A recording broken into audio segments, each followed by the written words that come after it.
Discretion is advised.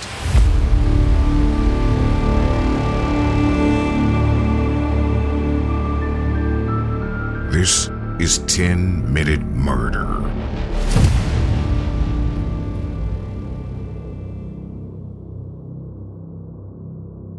There's only one country that can rival the United States when it comes to the reported body counts of murderers: Russia, which has the second most prolific serial killers in the world. The first one, of course, being the United States, and I'm not going to delve deep into the statistics right now, maybe in a future episode, but just know that it's disturbing for those of us that live here, because we're ahead of all other countries in terms of numbers of serial killers, and it's not even close. It's not even close. But today, our focus is Russia. And because I'm not Russian and can just barely pronounce some of the American names and places, please know that I mean no disrespect by the way that I will inevitably wreck some of these Russian names. So here we go.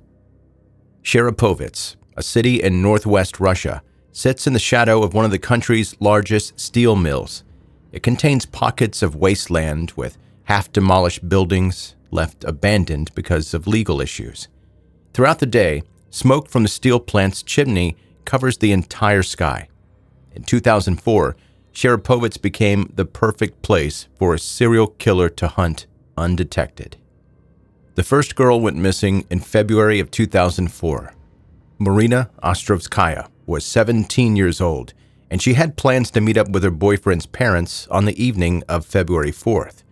During her walk to their house, Marina took a shortcut, walking through an empty lot on Danilovsky Street. She never walked out to the other side. When Marina failed to come home that evening, her parents called the police, who then searched the area. The initial search uncovered no sign of a missing girl. In the middle of the afternoon, in broad daylight, it was as if she vanished into thin air. 6 months later, a body was found in Cherepovets, but it did not belong to Marina. Instead, the remains were identified as belonging to a 19-year-old student named Irina Popova. Irina had been sexually assaulted and strangled to death before her body was dumped out in the open. Her murderer had made no efforts to bury or cover the body, leading to the quick discovery of the crime. The following month, a second body was dumped a few miles away from Irina's, a 22-year-old university student, Tatiana Beva. She had gone missing while walking home from a club. Like before, Tatiana had also been sexually assaulted and strangled. There wasn't enough evidence to confidently draw a connection between the two cases, but the police were suspicious at the similarities. Their suspicions were confirmed 3 months later when the body of a third girl, 17-year-old Tatiana Maskamova, was found in a vacant lot. Though Tatiana had been killed in the same way as the previous victims, it seemed as if the killer was evolving. While the first two bodies had been left entirely in the open, Tatiana's body had been covered with a layer of snow, dirt, and leaves. Less than a mile away from the crime scene, investigators found a garrote, which had been handmade from 2 sticks and a piece of cable.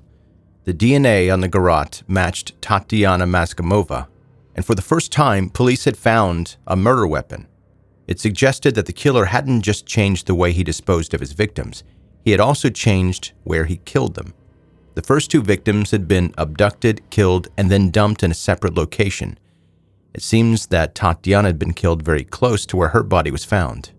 Knowing that they were now dealing with a serial killer, investigators braced themselves for another abduction and murder. But it didn't come. Instead, the killer took some time off, leaving the authorities to sweat before he returned 6 months later. On the 26th of June 2005, a lady planned to meet up with a friend at 1 p.m. This lady's name is very hard to pronounce, but I'm going to give it a shot. Lyudmila Maroshenko. And there's a 0% chance that that's correct. But Lyudmila, she never showed up to this 1 p.m. meeting, and the friend was worried when she didn't answer the phone. She reported her missing, and almost immediately the authorities came to the conclusion that Lyudmila may have been abducted by the serial killer who had now been nicknamed the Danilovsky Maniac. At this point in the investigation, investigators had not located any eyewitnesses. They had no idea what the killer looked like. It was as if they were searching for a ghost. In July of 2005, they found their first eyewitness, Svetlana Stepanova. She had been walking by a river with her sister and one of her friends when she'd stopped to tie up her shoe. Her companions kept walking, but within minutes, they heard a scream and turned back to see if Svetlana was okay. But there was no sign of her, apart from her swimsuit and a bag left abandoned on the ground. Svetlana's sister and friend searched through the bushes and saw her lying on the ground in only her underwear. Her throat had been cut so recently that it was still gushing with blood. Her killer was standing over her, and when the two witnesses screamed, he took off. But because of the trauma of seeing Svetlana's body, the two girls could not remember much about the man's appearance. However, Svetlana's murder provided the police with a new area that needed to be searched. They combed through the wasteland where Svetlana had been killed, and eventually they reached the half-demolished building that had once been the District Department of Internal Affairs. The building's underground parking garage had been left untouched, and when investigators walked inside, they knew that they had found exactly what they had been searching for. This was the Danilovsky Maniac's lair. The cinder block walls had been covered with crudely drawn pornographic images in black chalk, and nearby there was a pit full of car tires. Inside the concrete pit, the killer had left the bodies of two missing women, Marina, who had now been missing for 18 months, and Ludmila, who had disappeared 4 weeks ago. Just like the maniac's other victims, Marina and Ludmila had been sexually assaulted and strangled. The Danilovsky Maniac had killed at least 6 girls and women in less than 2 years, and police felt that they were no closer to catching him. Then, once again, the crimes suddenly stopped. After 2 years of radio silence, the killer returned on the 11th of June 2007. He abducted 17-year-old Natalia Zakalova, who was walking to meet her parents at the banks of the river. She called her parents and told them that she was 2 minutes away, but she never arrived. When Natalia's parents tried to call their daughter, they noticed that her phone had been turned off and notified the police. When the news broke that another young girl had disappeared, the public and the police both began to worry that the Danilovsky Maniac had returned. A search of the area revealed no signs of Natalia, but investigators discovered that she had been abducted when she was less than 20 meters away from her parents. 1 week later, her remains were found at a nearby park. Investigators might not have found any physical evidence at the site of Natalia's abduction, but they did find something that they'd been looking for years: detailed eyewitness descriptions of the attacker. Multiple people noticed a man close to where Natalia had been abducted, stating that he was middle-aged, short, with a stocky build, and short brown hair that was going gray. Some of the details varied between eyewitnesses, but they all agreed on one thing: the killer had extremely unsettling eyes that were clouded in appearance. As soon as this description reached the media, a new nickname for the killer was born: the dull-eyed maniac. After Natalia's murder, there were no signs of the maniac. At first, the authorities believed that he was just taking another short break from the killing, and they anticipated a new victim in a month or 6 months or 2 years. There were several false leads: a man who had dragged 2 girls into the bushes in Cherepovets, and a man who looked similar to the composite sketch had murdered his ex-girlfriend, but DNA testing revealed that both cases were unrelated. Then, in November of 2011, there was a murder that strongly resembled the maniac's crimes. 19-year-old Svetlana Filyuk asked her boyfriend to pick her up, but when he arrived at the location she'd given him, there was no sign of her. The following year, her body was found behind an abandoned building, covered with leaves and dirt, similar to the way that the maniac had covered Tatiana's body in an attempt to hide it. Despite these similarities, police never officially counted this one as the maniac's victim. In late 2022, investigators made another appeal to the public and released 3 new images related to the case. 2 of the images were composite sketches of the killer, but the third was a real photograph of an unknown man who the police suspected might be the Danilovsky Maniac. It showed a middle-aged man with graying hair, wearing a beige jacket and blue pants, standing next to a body of water. The authorities believed that the maniac would have found it impossible to stop committing his crimes.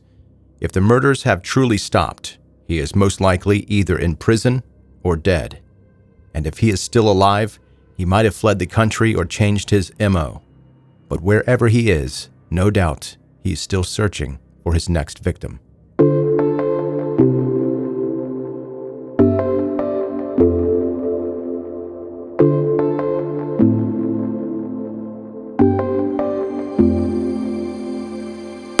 That's 10-Minute Murder for today. Brief and bingeable true crime. I'm Joe, I'm the host, and thank you so much for taking the time to listen to the podcast today. And normally this time is where I would let you know you need to subscribe or share the podcast with your friends and family, and maybe say something funny here or there, but I'm not going to do that today. This podcast episode will be released at or around Thanksgiving of 2023, and that may not be when you're listening to it. However, I would like to take this time, instead of doing that self-serving thing that I normally do at this time, and recognize the life and now death of the biggest, maybe, in the entire country's existence of mental health awareness, and that's Rosalynn Carter. Even before she was Jimmy Carter's wife, she was on the side of mental health awareness. She had a family member suffering from a mental health illness, and he scared her just because he was different. And instead of moving on from that and moving past it and going on with her life, she used that to help others with mental health from a very young age. She made Jimmy Carter promise when he was the governor to implement the best mental health awareness organization within the state of Georgia. And he did that. When Jimmy Carter became president, she could have sat back and just been the first lady. But she didn't do that either. She helped found the Carter Center, which is a non-governmental organization that is devoted to improving lives, and specifically the lives of people suffering from mental illness. She was a mental health activist from the 1970s on up until she died last weekend. She's done so many amazing things to help, and doesn't get the recognition I think that she deserves as being one of the pioneers of mental health awareness in this country. In the show notes of this episode, I'll leave a link to the Carter Center, and you can go there and learn more about what I'm talking about right now. Or you can just go to cartercenter.org. All right, that's going to do it. That is your episode for today. Thank you so much for listening to 10-Minute Murder.